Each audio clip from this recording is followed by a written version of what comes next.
Hola, hola, ¿qué tal? Bienvenidos a una nueva edición de Salgan de la Caja. A ver, podcast que se planteó siempre desde el inicio, pensar el tema del cambio y la transformación en las organizaciones. Por cierto que las empresas son una forma de organización, pero hay otros tipos de organizaciones.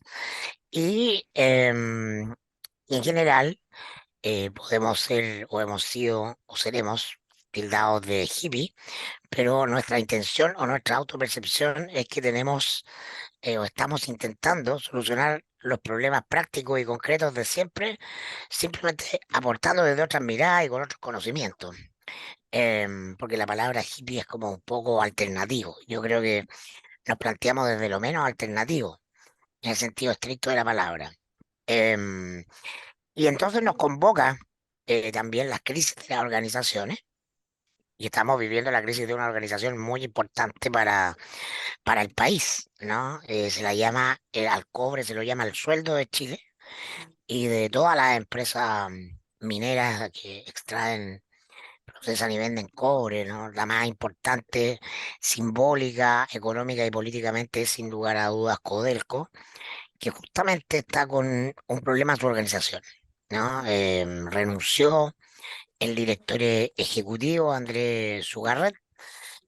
Trascendieron sus diferencias y sus conflictos con el presidente del directorio, que es una autoridad nombrada políticamente, y además esto se da en un contexto en que la empresa está teniendo importantes problemas para cumplir con su de em, proveer de manera más eficiente la mayor cantidad de dinero a las arcas fiscales, es decir, la plata que se requiere para un conjunto de políticas públicas que son cada vez más llenas de demandas de lucas. Entonces, nos inventamos para este programa una conversación a fondo sobre Codelco, con dos personas que tienen mucho que aportar desde sus distintas expertise y que, por cierto, Giancarlo les va a presentar a continuación. Muchas gracias, Mirko. Bueno, Rodrigo ya estuvo con nosotros. Rodrigo Herrera fue gerente de finanzas, administración y finanzas del teniente de división, el teniente de Codelco, así que algo de Codelco conoce, y después fue gerente corporativo, encargado en particular de la estrategia de Codelco. Y por otro lado, para abrir conversaciones distintas, para conocer herramientas distintas, nos acompaña Tomás Guinó, quien entre otras cosas es culpable de que usted y yo nos conozcamos, nos hayamos conocido. Usted y yo y usted.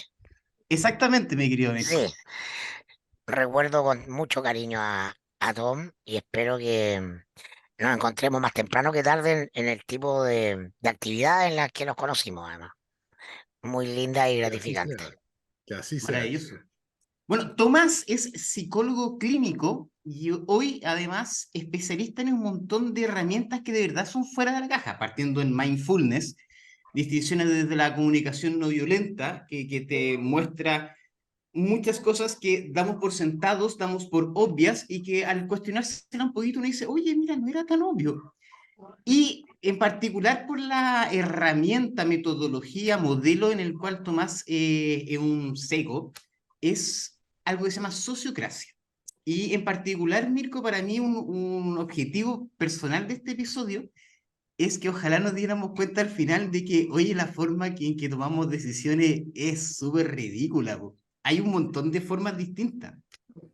Entonces, nada, para abrir los fuegos, don Tomás Guinó, ¿qué nos podría contar respecto a la sociocracia? Desde Buah, el manual de Cortavalo, por favor. del manual de Cortapalo. La sociocracia es una tecnología humana, es una tecnología, bueno, primero saludarle y agradecerle la invitación, un gusto verles de nuevo, a todos, con todos nos hemos visto en alguna instancia y un gusto compartir. Es una tecnología humana que nos permite tomar decisiones formales, por así decirlo, desde otro lado, porque por lo general tomamos como, no sé, pero las decisiones formales las tomamos a lo democracia, ¿no es cierto? Pero las decisiones, cuando nos importa algo, cuando nos importa la gente con la que tomamos decisiones, normalmente no las tomamos por democracia. O sea, si es que estamos en la casa y decimos qué vamos a comer y decimos ya vamos a cargar pizza y sale uno y dice, oye, soy alérgico al gluten, nos decimos, bueno, pero somos mayoría, cagaste. No, no, no funciona así. Por lo general vamos a tratar de buscar ¿Cuál es lo que nos permite a todos tomar una decisión que nos contenga a todos? Bueno, desde ahí un poco aparece la sociocracia como una tecnología, una metodología, un conjunto de procedimientos para poder tomar decisiones desde lo que se llama equivalencia, efectividad y transparencia, con esos tres principios clave. Ahí lo dejo como degustación. ¿Y cómo, Rodrigo y Giancarlo, podemos llevar eso al problema de Codelco? Eso que nos cuenta Eh, Tomás. Sí, hola, buenas tardes de nuevo y muchas gracias por el espacio de compartir temas interesantes. Eh, Mira, yo creo que partir diciendo de que Codelco es una empresa que quiero mucho, que es una empresa muy desafiante, es una empresa que le ha aportado mucho al país y que creo que tiene infinitas posibilidades de seguirle aportando, ¿no?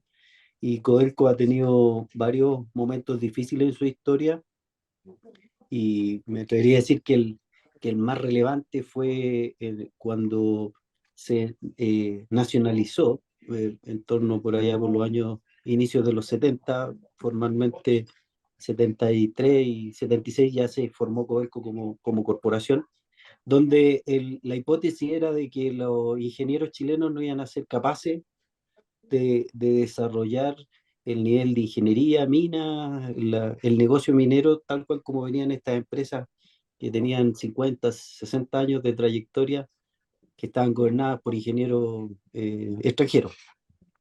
Y Codelco sí lo ha logrado, y en los 50 años de vida que tiene, ha logrado ser en promedio el 8% de los ingresos del país, o sea, de los ingresos fiscales en esa métrica. O sea, es una compañía que tiene una relevancia con respecto a la economía chilena muy alta. Por lo tanto, desde ahí lo primero que veo es que hay mucha gente muy bien intencionada tratando de buscar en los distintos momentos de la etapa de Codelco eh, cuál es la mejor forma de administrarse. Esta empresa que es una empresa autónoma, pero de capitales estatales, que tiene un directorio que se regula más o menos, para decirlo en fácil, muy cercano a lo que pasa con el Banco Central desde hace unos 10 años, desde el 2010, perdón, desde el 2010 entró en vigencia la ley de gobierno corporativo, lo que le ha dado una muy buena continuidad, diría yo, al ejercicio de gestión que ha tenido Codelco en los últimos 10 12 años, donde ha tenido gente que desde adentro, por primera vez han tomado el liderazgo. Andrés era uno de ellos, que es prácticamente nacido en la casa, en Codelco. El anterior, Octavio, también nació en Codelco. Y los anteriores, a Octavio, Don Nelson y Tomás Keller atrás, y fueron mineros que llegaron ahí por su experiencia. Entonces, Codelco ha tenido una mejora. Y yo partiría diciendo que Codelco en los últimos 10 años ha tenido una mejora en su gobierno corporativo. Sin embargo, hoy día claramente enfrenta procesos de transformación gigantes. Y ahí es donde este tema de la sociocracia me tenga mucha curiosidad porque en realidad en los tiempos que corren, cuando hay complicaciones técnicas como las que está viviendo Codelco, Codelco tiene que reemplazar en esta década, del 2020 al 2030, el 75% de su producción, porque sus minas se agotan, y poner nueva infraestructura en las minas para poder proyectarse otros 50 años. Esa es la etapa en que está viviendo. eh, genera, genera como en toda especie humana, creo yo, tensiones que hacen que en los procesos de toma de decisiones se pongan de una complejidad suprema, diría yo, esa es la palabra, donde los puntos de vista disconformes se empiezan a tensionar en momentos de crisis. Entonces, desde ahí estoy como súper interesado en esta conversación de cómo pudiese la mirada distinta poder dar algún aporte en términos de una mirada de mejorar los procesos de toma de decisiones en una compañía como Codelco, de la complejidad que tiene Codelco. Yo me quiero colgar del hilo de complejidad que dice Rodrigo. porque si hablamos de Codelco, hablamos de lo complejo, sobre todo para Chile. O sea, estamos hablando de complejidad misma. Quien te diga que tiene la respuesta de Codelco está perdido o te está mintiendo. Esa es como una primera hipótesis, que hay una sola respuesta. Y de hecho, para eso te puedo compartir una pequeña historia. Hace más o menos 10 años, yo estaba en Andina, Rodrigo estaba en Teniente, y llevaba, de haber llevado medio año por ahí. Y un día me llama Rodrigo. Hola, ¿cómo vas? ¿Cómo te ha ido? Con 10 años más de ímpetu juvenil y de arrogancia le digo, no, pues esta cuestión es fácil, pues. Ya está, es convenio de desempeño, es cambiar un par de indicadores en los planes más de corto plazo, aplicar mucho ahí al short term y otras cosas por el estilo. Y Rodrigo, en un gesto de cariño infinito, me dice, ¿el viernes no te gustaría venir a cenar acá a la casa para que conversemos un poquito más? Porque tú tienes claro que gente inteligente ya ha pasado por Codelco, po, weón. Un poco para ir diciéndome con cierta sutileza, ojo con el ímpetu juvenil. Codelco es complejo, es súper complejo. Y yo creo que una buena forma de entrarle a esta conversa, Tom, si nos puede regalar algunos minutos de la misma historia de la sociocracia. Me encanta esta cuestión de que el circuito o la estructura tradicional de las organizaciones es una estructura que no tiene feedback. Que el inventor de la sociocracia dice, oye, yo jamás hubiera hecho un circuito, porque él era ingeniero eléctrico, si no me equivoco. Y yo jamás hubiera hecho un circuito que no tuviera retroalimentación. En cambio, la pirámide, la forma en que nos organizamos, no tiene retroalimentación y nos da lo mismo. Cuando tomamos decisiones 49, 51, siempre hay un 49% que sale súper dolido y nos da lo mismo. Por ahí, Tomás. Bueno, ahí la planteé un poco, en el fondo, yo conocí la sociocracia a través del John Buck, que es un gringo que estaba trabajando para Boeing en Estados Unidos, y decía, me parece raro vivir en una democracia y trabajar o sea, trabajar en una... Claro, que yo pueda elegir en el fondo a mi presidente, pero no puedo elegir a mi jefe, por ejemplo. Entonces, se cuestionaba acerca de cómo eran las organizaciones. Y en algún minuto le toca ir a Holanda y alguien le dice, anda a hablar con Gerard Erdenburg.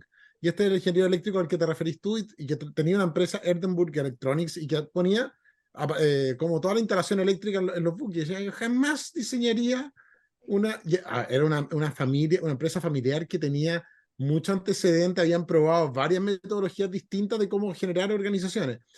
Y entonces le pregunté, bueno, ¿y qué organización tienen ahora? Y les contó un poco de cómo era la organización que tenían, que era la base de la sociocracia.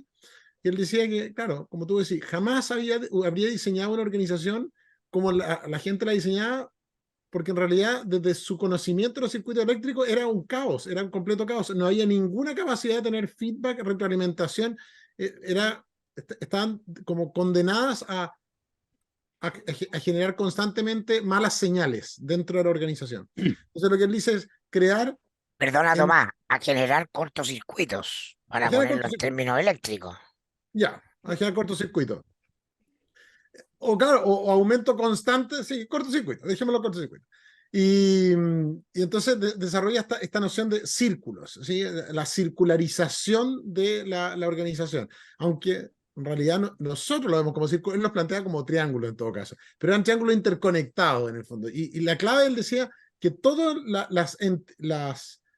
los grupos dependientes unos de otros tenían que estar doble linkeados. Entonces, el jefe de este círculo o de esta entidad que depende de la superior, el jefe de esta participa sentándose en la superior y el jefe en realidad elegido por la superior para participar en la inferior, y de la inferior también sube un representante, y entonces siempre hay un doble vínculo.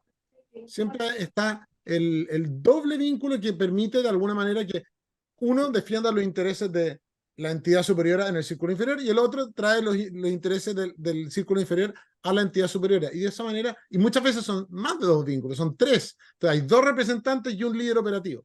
Y de esta manera el funcionamiento de la estructura organizacional se vuelve mucho más dinámica. Y hay, por ejemplo, casos de, no sé, donde un obrero que trae una buena idea empieza ad hoc, o sea, solamente la duración de esa idea que trae empieza a participar de círculos superiores porque, porque la organización necesita conocer eso que tiene esa persona. A mí me viene un poco la analogía de la metáfora organizacional como un ecosistema, donde las personas de la organización somos como sensores, como neuronas que estamos capacitadas para poder sentir, procesar, identificar y enviar una señal a las otras partes de la organización que toman las decisiones de cómo seguir. Entonces, es eléctrico e ecosistémico. Yo creo que esas dos analogías o metáforas funcionan para pensarlo. Bueno, la Y electricidad es una fuerza del universo, así que ya estamos hablando de sistemas naturales, de nuevo la naturaleza como modelo.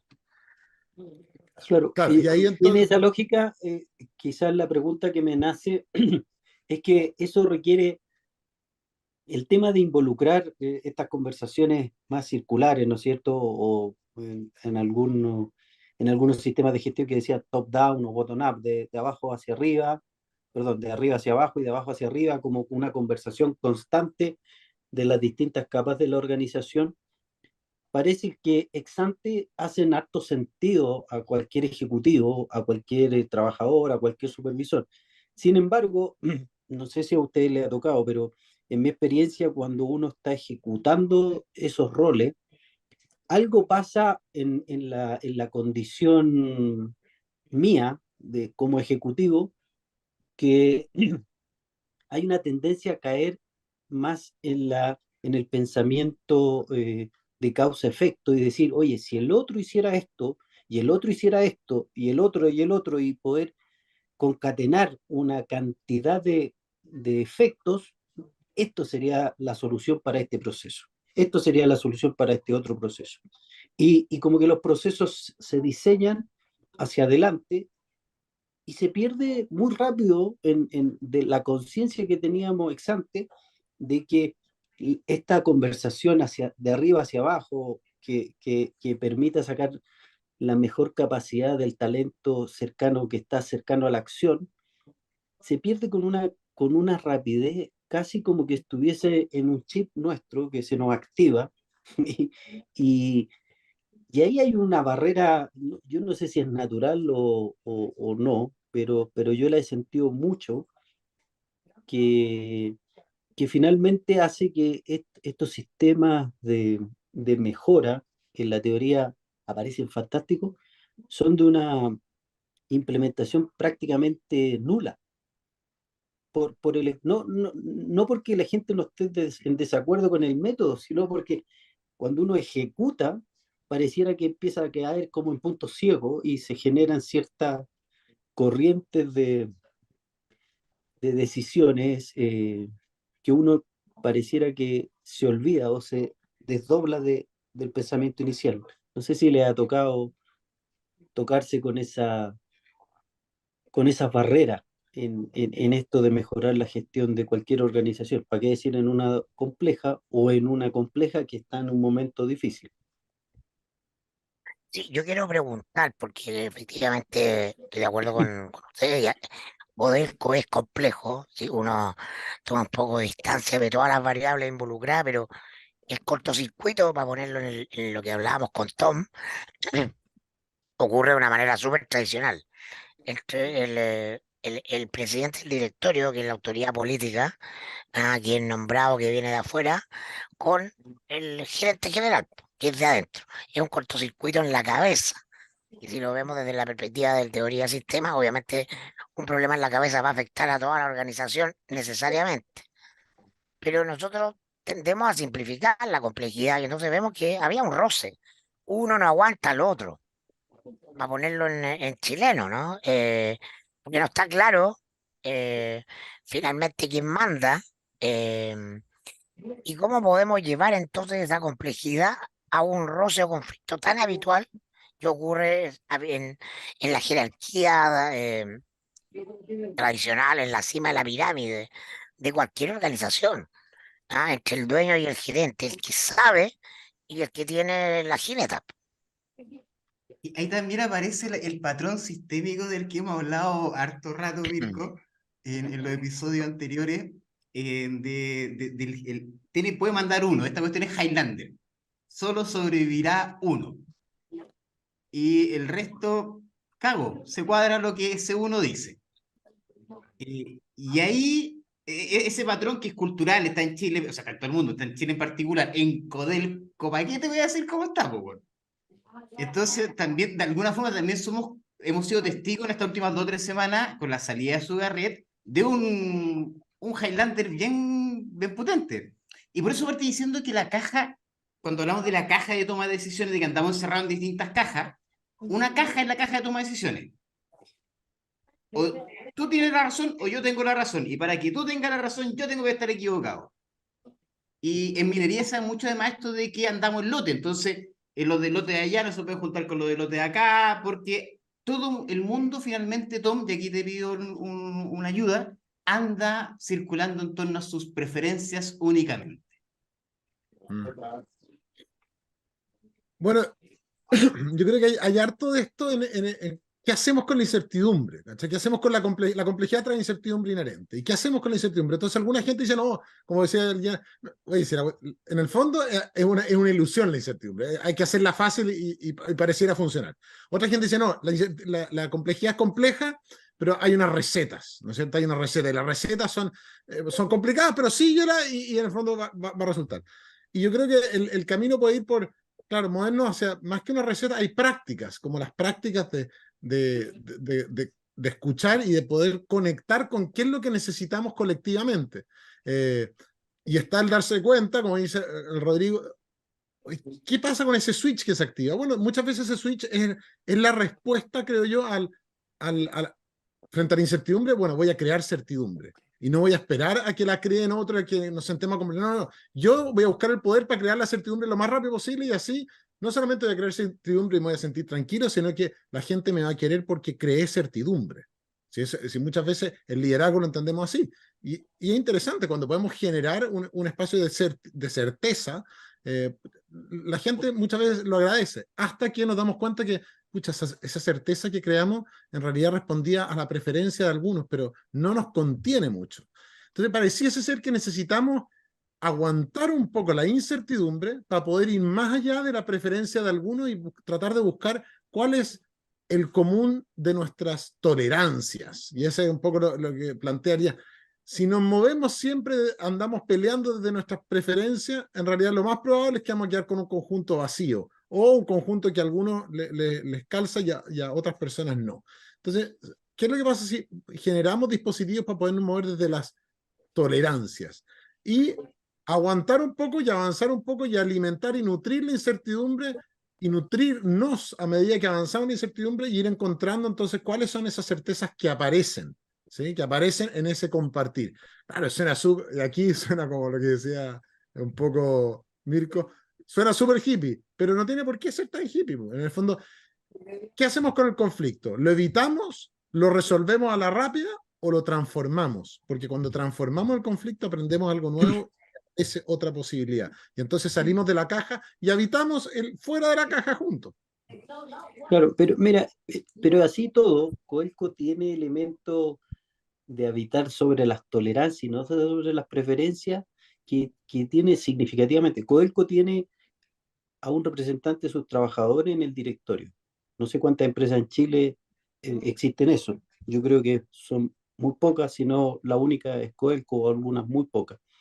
Tiene un representante de los supervisores en la mesa de las tomas de decisiones más elevadas.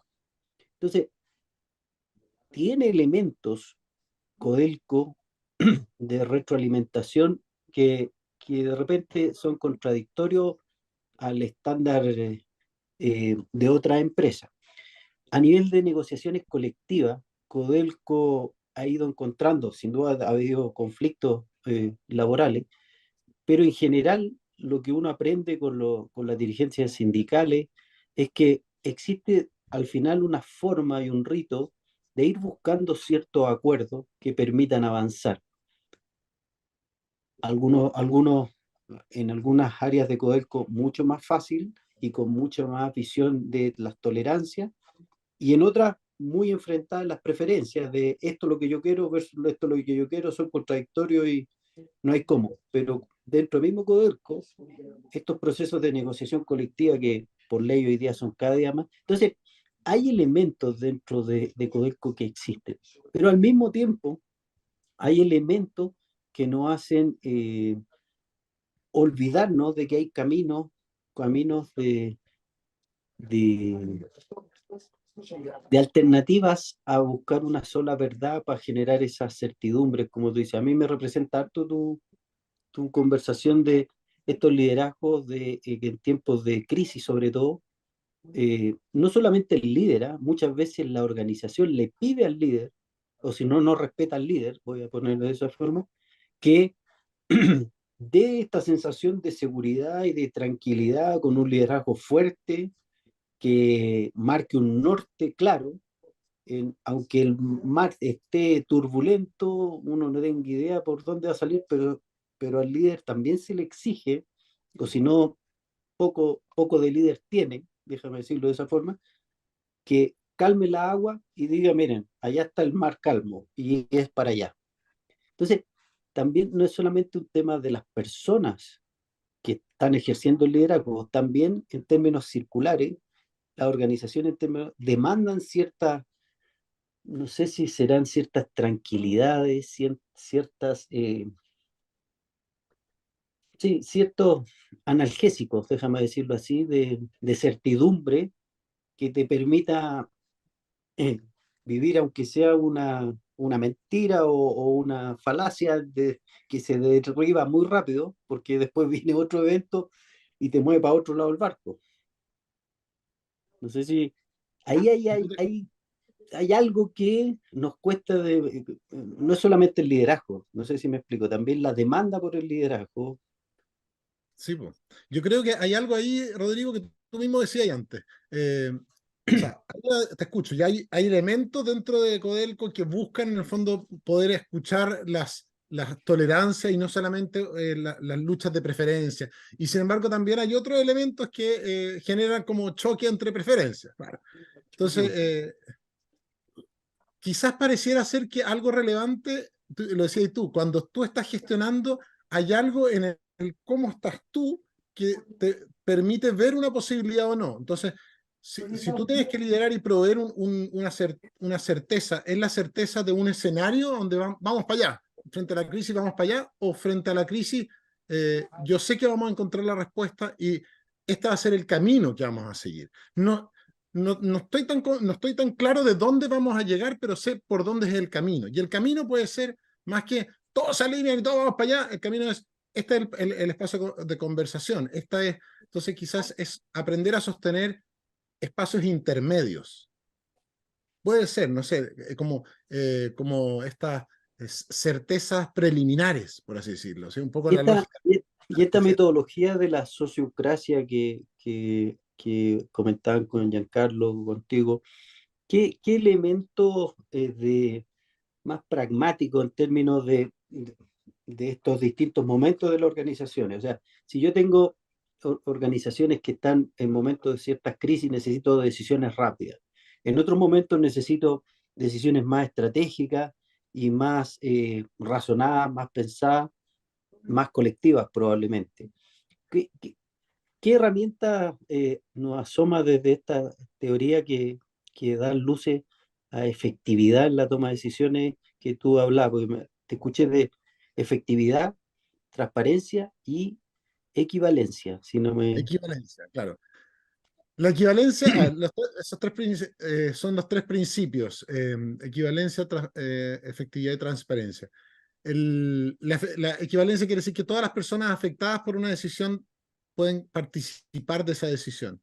Eh, la transparencia es que todas las decisiones son transparentes, salvo que, por equivalencia, salvo que todos acordemos que no sean transparentes. ¿Sí?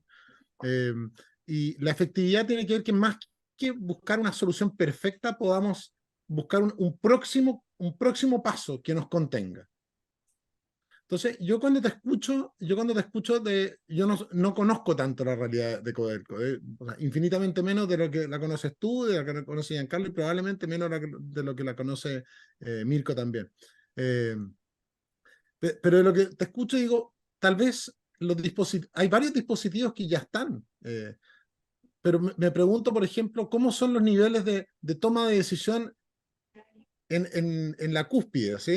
En la cabeza. Cuando la cabeza, en el fondo, empieza a incidir en cada uno de los lugares, empieza a desempoderar los diferentes círculos lo que se llama el dominio de competencia, ¿sí? Entonces, por ejemplo, si una cabeza empieza a incidir sobre los diferentes círculos y empieza a tomar decisiones por los círculos o por roles que dependen de la cabeza, pero que tienen sus dominios de competencia, la electricidad es como que tú hicieras, bueno, esto tiene un circuito, pero en realidad lo voy a conectar de un cable aquí a acá, porque yo creo que este lugar necesita más electricidad.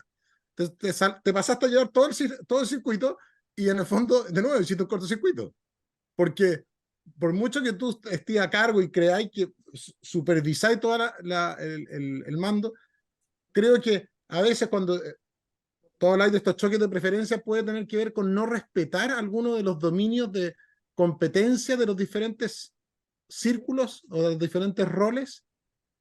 Puede ser eso, tal vez esa claridad, la claridad de los dominios de competencia de roles y de círculos, o de roles y de mesas, puede ser una de las herramientas que nos permite entender por qué a veces, a pesar de que tenemos los dispositivos, a pesar de que tenemos las mejores intenciones, igual no funcionamos bien, porque cueteamos el sistema. Yo quiero meterme un poquito, doble clic en esto de las tolerancias y las preferencias. Súper básico. ¿Qué, cómo y por qué? Cuando estamos súper metidos en nuestras preferencias, salimos con un qué súper rápido. La solución a esto es esta. Esta es la solución. Y es mi solución, es mía. Convención Constituyente 1. Todo el mundo estaba súper convencido de que su solución era la solución. Bueno, eso tú lo ves mucho en la conversación política de hoy. En las organizaciones también sucede que no, hay que aumentar las ventas. Córtate al gerente comercial. Porque va a llegar otra persona que tiene una preferencia distinta, conoce algún modelo, tiene los contactos, lo que sea, que va a solucionar esto. La mala noticia es que las soluciones rápidas son poco reales hoy, en el nivel de complejidad que estamos. Segundo, los qué de nosotros cuatro son distintos. Volvamos entonces un paso más atrás, el cómo, que eso es lo que yo le escucho a Tomás. ¿Sabes qué? Si ponemos un montón de energía en el cómo y somos capaces de sostener que a pesar de no estar claro en el qué, si la solución va a ser esta, la del lado, la que se nos ocurra en 2 o 3 iteraciones más, lo importante es que sostengamos este espacio de conversación que acepta, que tiene tolerancias para miradas distintas. Aceptando de que muy probablemente la solución no va a ser el que tuyo ni el que mío, va a ser otro, uno distinto que emerja de esta conversación. Y déjame hacer otro paso más para atrás, y el por qué de todo esto, o el para qué de todo esto, es porque tenemos que seguir conviviendo, pues, decir, ya sea en una organización en la cual trabajamos todos juntos, o en un país en el cual vivimos todos juntos, la idea es que no nos andemos matando, pues, ¿cachai? Entonces, ¿qué valor le doy a la sociocracia en todo esto? En ese cómo, en ir sosteniendo esos cómo, para que en el ejemplo de Tomás, si alguien dice, oye, yo no puedo comer pizza de carne, no le saquemos la cresta y lo obligamos a comer pizza de carne, pues. Y ahí aparece una habilidad bien escasa, entonces ahí eso me conecta a algo que hace rato me viene dando vuelta en términos personales y lo veo también en mi entorno, que es esto de cómo al sostener diferencia somos capaces de sostener fuertes diferencias sin lesionar lo que nos une, ¿no es cierto? Porque en general lo que empieza a pasar es que cuando se sostiene diferencia y no se llegan a acuerdo, en algún minuto uno empieza en modo destructivo de una parte contra la otra, o yo quiero ganar encima de lo otro, ya sea versus sostengo la diferencia, soy capaz de, por encima de esa diferencia, acrecentar lo que nos une, por ejemplo, una organización, el propósito de la organización, una organización como Codelco que tiene un propósito tan significativo en términos del quehacer social del país, ¿no es cierto? Eh, Ahí a lo mejor hay una habilidad que no sé si la sociocracia plantea algo, esto de cómo, en este cómo que tú dices, Giancarlo, de mantener diferencias y sostener al mismo tiempo lo que nos une, de manera que esas diferencias en algún minuto generen la mejor alternativa conjunta. Sí que te entendí bien, Giancarlo. ¿Cómo sostener diferencias sin lesionar lo que nos une? Lo encontré genial, lo encontré así como repetible, enmarcable y creo que es como un buen norte, ¿no es cierto? Y quizás la clave tiene que ver también por una de las claves, no la clave, pero una de las claves tiene que ver con la capacidad de escuchar y de no reaccionar. Como de escuchar y escucho una diferencia, sin duda alguna, pero no tengo por qué reaccionar a eso que escucho. En el fondo, yo puedo escuchar la diferencia y decir, y para ti es importante eso, sí, y bueno, y para mí importante esto otro, y no son incompatibles, porque efectivamente, más Lo allá que de que sea, pasa, lo que al pasa, mismo, Tom, es que probablemente nos estamos, la mayoría de nosotros inconscientemente, en el modo sobrevivencia. Y por lo tanto, cuando escuchamos a otro plantear algo distinto a lo que planteamos nosotros, eh, se activa en nuestro cerebro el modo amenaza, mm, ¿no? Y el modo amenaza tiene tres respuestas posibles. Huir es una, atacar es la otra, esto desde el punto de vista de la neurociencia, ¿no? O la otra es quedarme paralizado. claro, Son tres, totalmente. son tres tipos de reacciones. Entonces, el tema es cómo hacemos pasar a las personas al siguiente nivel fuera del modo supervivencia. Porque desde el punto de vista neurocerebral, la supervivencia está activada en nosotros. Nuestra cultura, nuestra forma de vida la tiene incorporada. Tú naces con ese programa, el software en el que venimos programados. Entonces el desafío es mayor, porque nos obliga a un trabajo introspectivo, ¿no? Para pasar a la siguiente nivel. Entonces, desde ahí somos capaces de escuchar muchas diferencias sin sentirnos amenazados. Ajá, Pero totalmente. el juego político que hay a ese nivel en la cima de Codelco, eh, no sé, me hace pensar que básicamente nadie opera ahí fuera del modo supervivencia. Y eso me conecta con lo que decía Rodrigo antes, pues en el fondo tiene que ver con el chip que se activa, con el lugar interno en el fondo del líder. Y porque una de las cosas que puede hacer el líder, aparte de decir para dónde vamos, es, oye, ¿hay una crisis o no hay una crisis? Oye, oye, ¿esto es una amenaza o no? No hay una amenaza. Estamos ok. O sea, puede calmar la situación en el fondo. Yo creo que eso es parte de los futuros que puede proveer el líder. Y yo creo que entonces entregar la certeza de a dónde vamos puede ser una opción, pero entregar la certeza de que no hay una amenaza acá. Hay un espacio de diferencia, de conflicto, de muchas cosas, de conversación, pero lo más importante que hay un espacio que nos une. Como decías tú, no estamos, vamos a rescatar y a celebrar eso que nos une. Claro, ahora déjame ver otro pelo a la sopa desde otro lado, porque a mí me representa este eh, modo supervivencia que habla Mirko, ¿no es cierto? Que probablemente tiene que ver con eso incontrolable en uno cuando recibe alguna señal y deja de escuchar o arranca o ataca o se inmoviliza.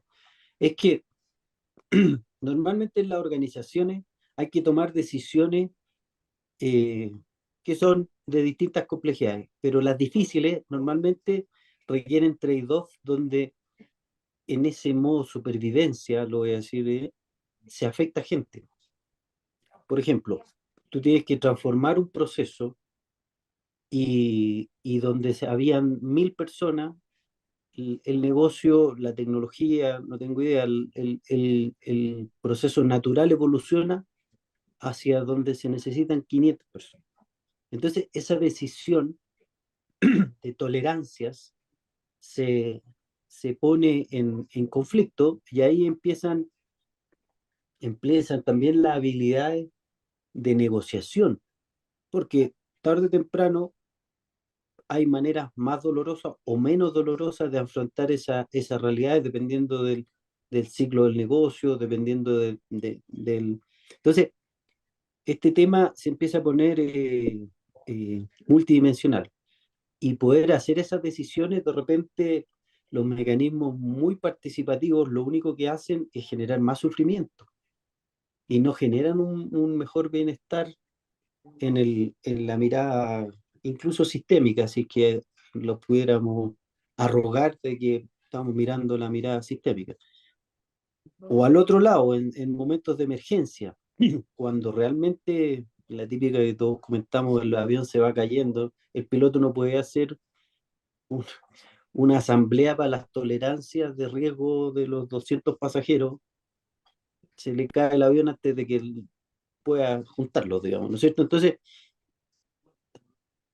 no solamente requiere estabilidad de mantener diferencia y sostener lo que nos une en algunos momentos, en otros momentos hay que discernir y tomar decisiones dolorosas de repente y hacer que el sistema eh, los contenga también, las decisiones dolorosas. Y ahí empiezan las complejidades de cómo enfrentamos eso, porque en lo cariñosito de los sistemas más participativos, pareciera que nunca nos enfrentamos a decisiones difíciles, sino que todas tienen alguna salida donde, comillas, nadie pierde. Pero la realidad es harto de tener recursos escasos con, con, Compiten. que compiten por cosas. Y cuando uno le agrega las preferencias de cada uno, que a uno le gusta más rojo, al otro más negro, a uno le gusta trabajar en el norte, a otro en el sur, a uno le gusta en la mina, al otro en la planta, no tengo idea. No da lo mismo. Una de las distinciones, a ¿Sí? propósito de lo que decía, una de las distinciones que hace harto la sociocracia es la diferenciación entre lo estratégico y lo operativo. Lo estratégico es de participación, es de conversación y es de tomar decisiones por consentimiento, ¿sí? En el fondo, por esta unión sí, la unión de las tolerancias. En lo operativo corresponde a tomar decisiones a las personas o a los círculos o a las mesas o a los colectivos que están en los dominios de competencia asignados. Pero ahí no hay una consulta, en el fondo no es, oye, vamos a comprar esto, vamos a comprar esto. No, es una decisión operativa y lo tiene que tomar rápido y Ah, perfecto. efectivamente el círculo que tiene que tomar la decisión. Entonces, eso es como una de las distinciones que tiene, o una de las herramientas que tiene, ¿no es cierto?, esta metodología. Y hay una empresa, creo que se llama Fabi, que es un fabricante de repuestos de autos en Francia, que funcionan bastante con autogestión, que es alguna manera de sociocracia parecida. Y en algún punto donde todos los fabricantes de piezas de auto, y es grande la empresa, no a la escala de Codelco, pero es bastante grande y tiene líneas de producción y tiene entonces obreros y tiene un poco una cierta complejidad que podría ser parecida a Codelco. En algún minuto, cuando todas las fabricantes empezaron a ir a Asia, era un conflicto. O sea, bueno, ¿qué hacemos? Cerramos y nos vamos y empezamos a comprar nuestras partes a Asia, las empezamos a hacer en Asia o empezamos a hacer algo acá.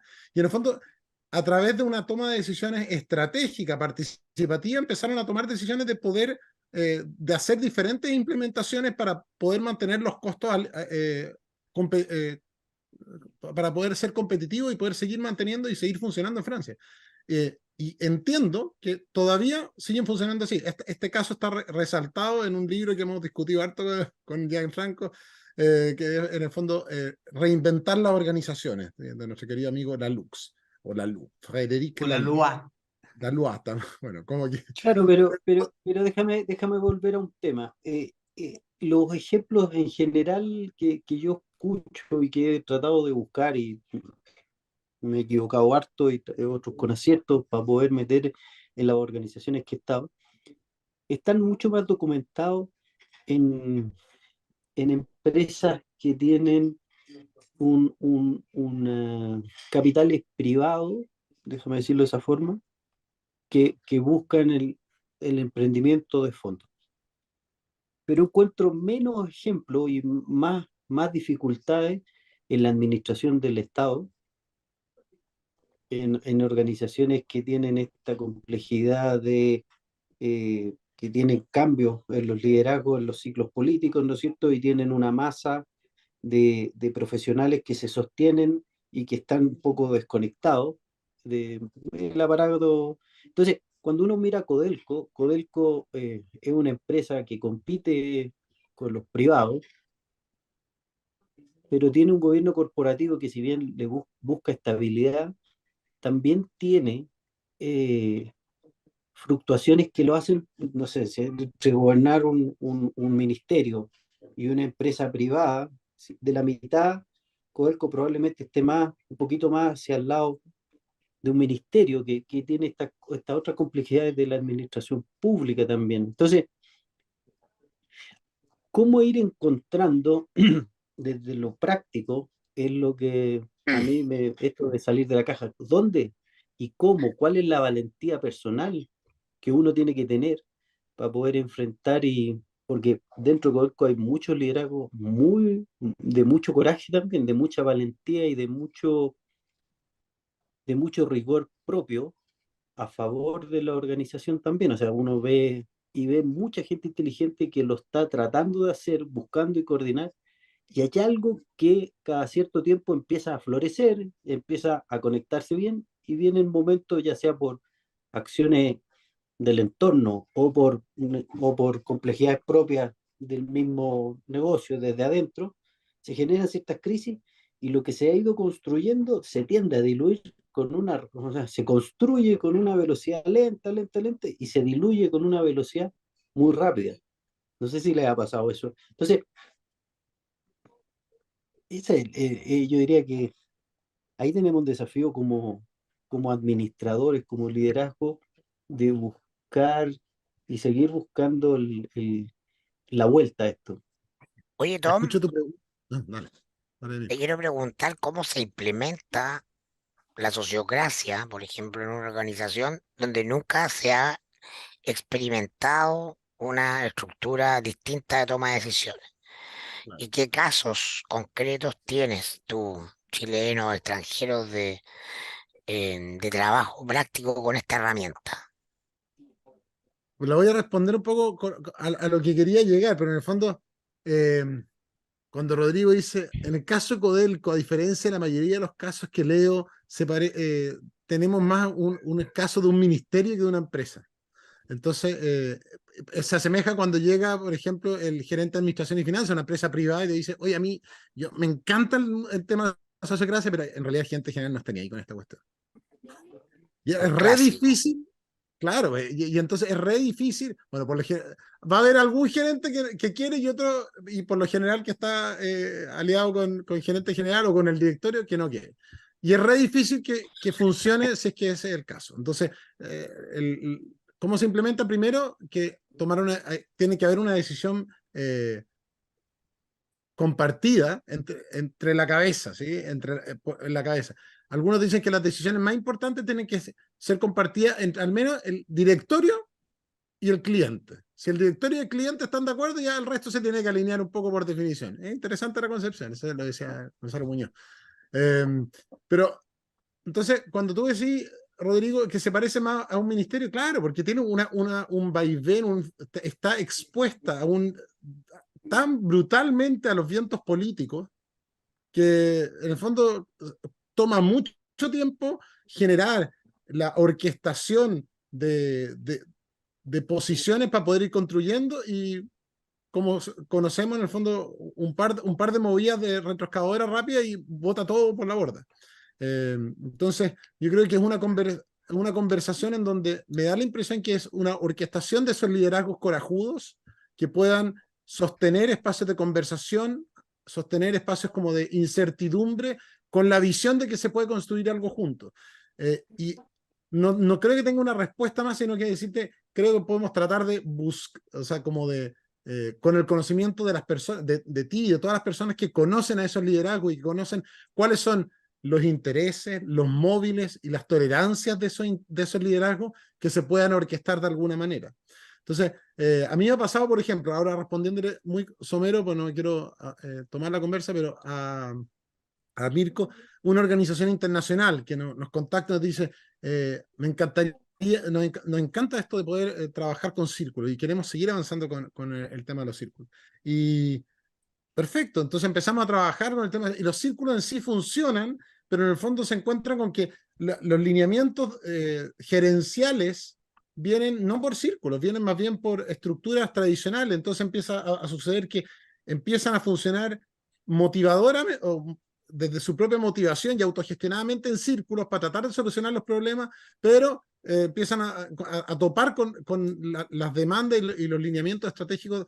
Entonces, no, en realidad no se puede avanzar si es que no hay una clara intención de gerencia de poder, de querer hacer esto. Uno puede avanzar hacia esa conversación. Y hay personas que dicen que hay dos corrientes en el mundo de la sociocracia. Hay gente que dice tú podías adoptarla un poco homeopáticamente a través de adoptar algunas herramientas, algunas prácticas, desde prácticas de escucha, desde prácticas de patrones de reuniones, etcétera. Y otros dicen, mira, si no lo aplicáis todo, mejor no apliquéis nada, porque, como dice un poco Rodrigo, podéis generar más dolor que bienestar.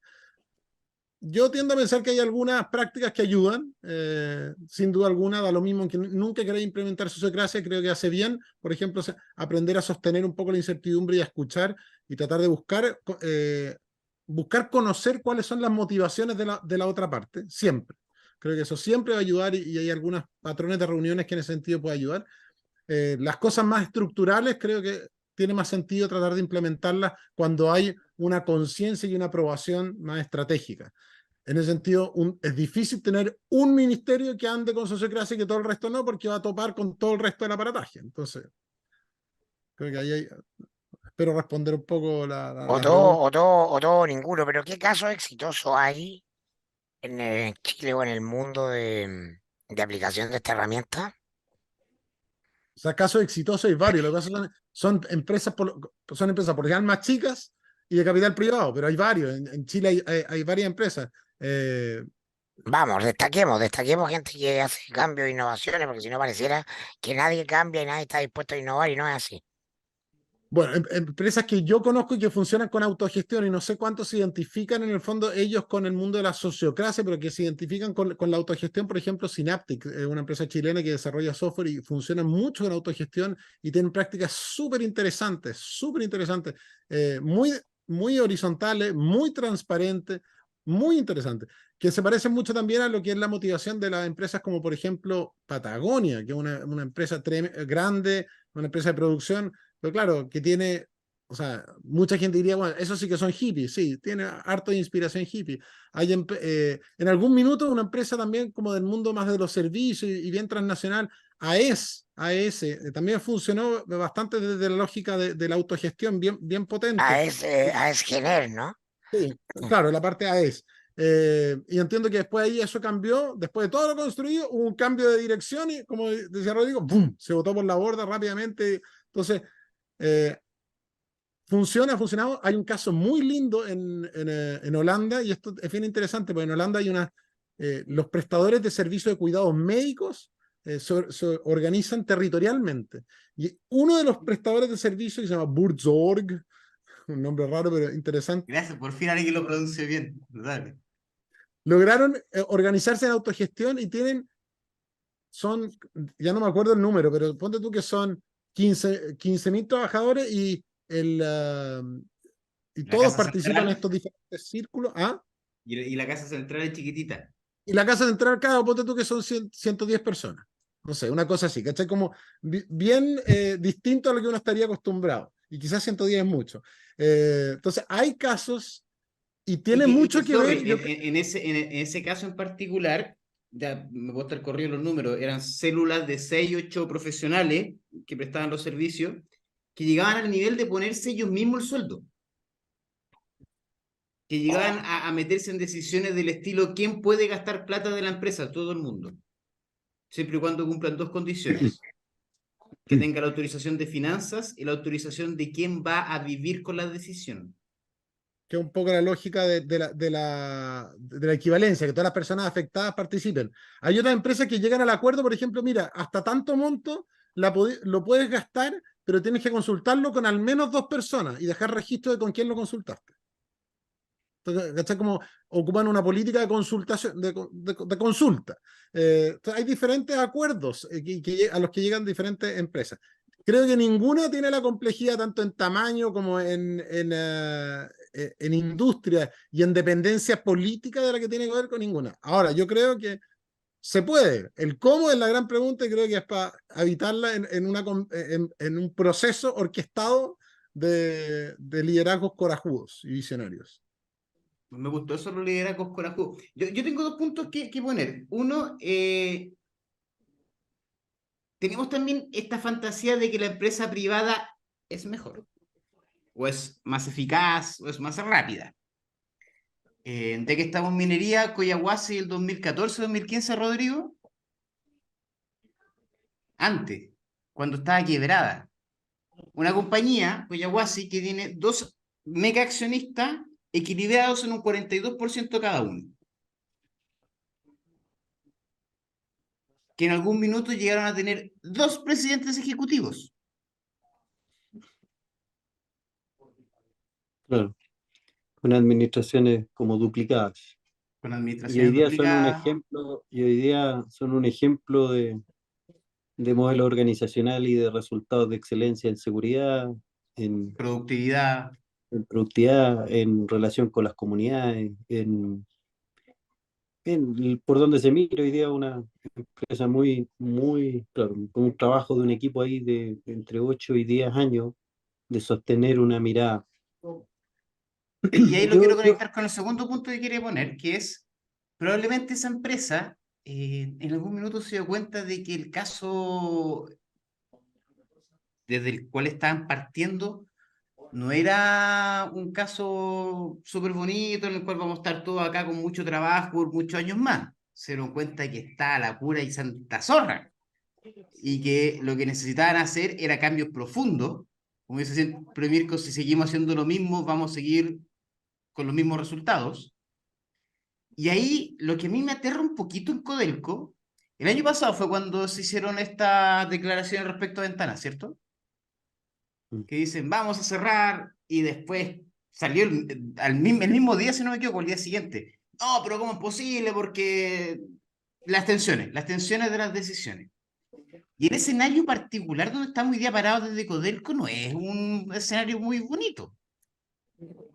Es un escenario bien parecido a este que conversamos de esa empresa privada con dos accionistas, etcétera, etcétera. O sea,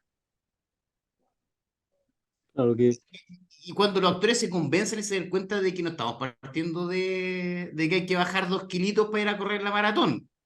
Hay que hacer una pega un poquito más profunda. no, ahí es donde, ese es de pantalón largo, esos procesos de cómo sostener diferencias manteniendo lo que nos une, porque ahí vienen procesos, en esas crisis, vienen procesos donde cuesta ver el punto de equilibrio, cuesta buscarlo, cuesta verlo, cuesta sostenerlo. Y yo me quedo con una reflexión, de que es difícil hablar de gestión y de transformación solo desde el vocabulario. Yo creo que aparecen cosas mágicas, más que mágicas, emergen patrones que dan soluciones en el hacer. Yo creo que en la ejecución también hay algo que cuesta mucho cuando uno lo está hablando ahora como nosotros cuatro, cuesta mucho tangibilizarlo porque hay una cierta emergencia en el hacer de fenómenos que el sistema genera patrones que lo ayudan a esa evolución y que ex ante no existen. Entonces, ese proceso de emergencia de cosas nuevas que permiten pasar a otros platos o a otros momentos de evolución cuando los conversamos solo en la entelequia verbal, que es como difícil de tangibilizar, porque en el hacer aparecen cosas, aparece una inteligencia colectiva que va más allá de lo que uno es capaz de razonar individualmente y no solo de pensar, sino que es en el hacer donde el cuerpo masivo de las cosas afloran elementos que, que nos sorprenden a nosotros mismos. Entonces, ahí hay elementos de esperanza que yo creo que en los líderes está esa intuición de que esta convicción de ser corajudo tiene que ver mucho con que en el hacer, si uno tiene la capacidad de sostener y de tener miradas estratégicas que están apuntando a un bien superior, van a emerger soluciones que no viste antes de partir, digamos. Ahí hay otra clave más que yo diría que tiene que, que está bien presente en el ejercicio del liderazgo, que es más de hacer que de hablar. Y yo quizás, eso me recuerda en el fondo una de las cosas que hablan de la colaboración radical. Más que tratar de ver qué puedo hacer para que el otro haga lo que yo quiero, es qué puedo hacer yo para buscar ese futuro compartido que visualizo. Bueno,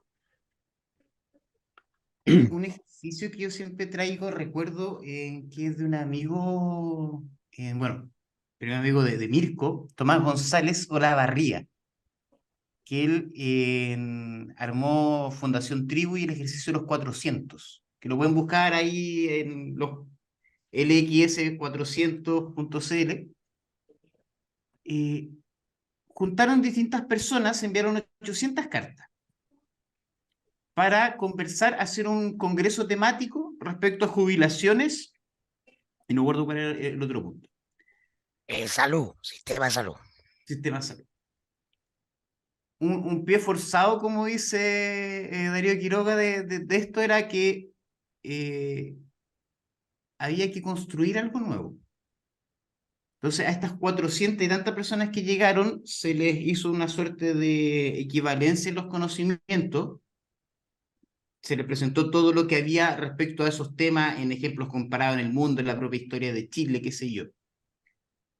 Tú cuando ves el final del ejercicio, los videos de salida, casi todos dicen, a mí lo que más me gustó de este ejercicio es que yo partí pensando esto y terminé pensando esto. Porque el ejercicio en sí mismo te llevaba a que no una podías toma. terminar con la primera, con la primera idea con la que llegaste, pues, que suena bastante obvio, pero bueno, no necesariamente es así. Tenemos tendencia de voy a imponer lo que yo quiero. Entonces, en ese tipo de ejercicio yo creo que está la riqueza. Oye, cabros, bueno, les quiero agradecer, porque fue un muy buen programa, bien reflexivo. No la dimos mal los auditores, en honor al tiempo, como dice Giancarlo. Y bueno, sin lugar a dudas, nos vamos a volver a ver. ¿Ah? Acá y aquí en la Quiebra del Ají.